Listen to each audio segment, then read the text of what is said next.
think that if Dalip had all these preconceived ideas and he came in, I think it would be quite boring. The process would be, it'd be quite dull, and it would make it dull. So I think, yeah, for me, like the excitement is in those discoveries, and it's when you have those discoveries, you know, you might just be sitting at home and reading over your scene, and you're like, oh my god, that's it. In that one line, you've made something, you know, and then you come in and you tell him, and he goes, oh no, that's totally not it, or maybe it is it, and then he bounces an idea off your idea, and you're like, okay, well, you know, maybe we can make it work. But it's hard to kind of come in as well, like with the idea of how you want to see it work, because obviously when you're in a space, you're working with like action and reaction. So if I'm at home reading the script and I'm thinking this is what my character's doing, and I come in and Amelia's got a completely different idea. Do you know what I mean? It's like it doesn't work. So it's just when you come in here, it's a completely different atmosphere. You know, you're kind of open to things and you're being vulnerable, and that's when the magic sort of happens, I think. Yeah. And just to clarify, Amelia said I'll come in and I'll say it's not a good idea. It sounds as if I've got I would have a preconceived idea for that to happen. I just thought about that and thought, do I and not know it, or do I pretend I don't? And then I thought, well, no, because I just listened to it, and it just it's just whether it feels right or not. So. Yeah.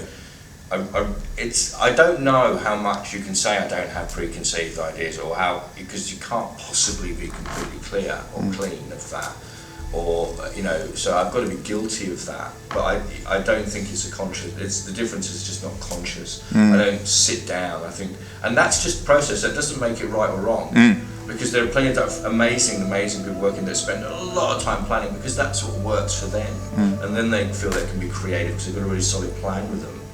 But I quite like the ground underneath me being shaky. I don't like being on solid ground. I like being on shaky, dangerous ground. It's more interesting.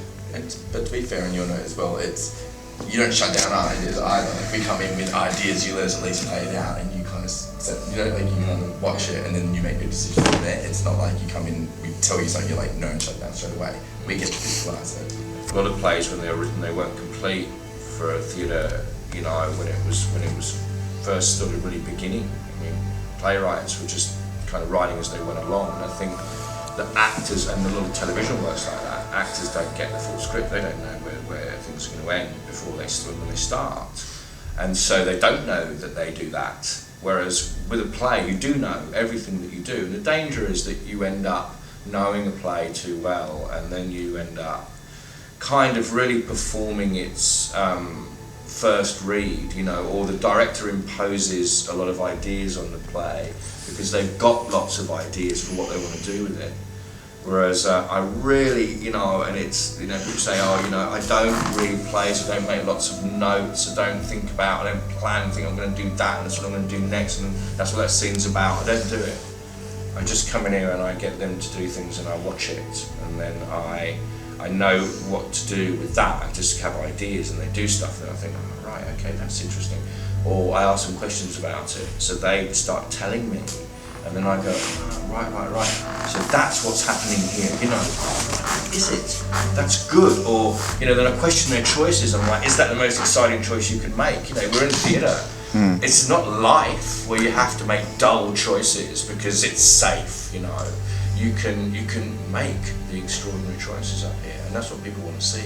They want to see risky choices. They want to see people doing things, and they go, oh, I'd never do that. You know, or, how could they do that? Oh my God, I can't believe it. And then they're thinking, God, you know, they sort of feel enlivened by that.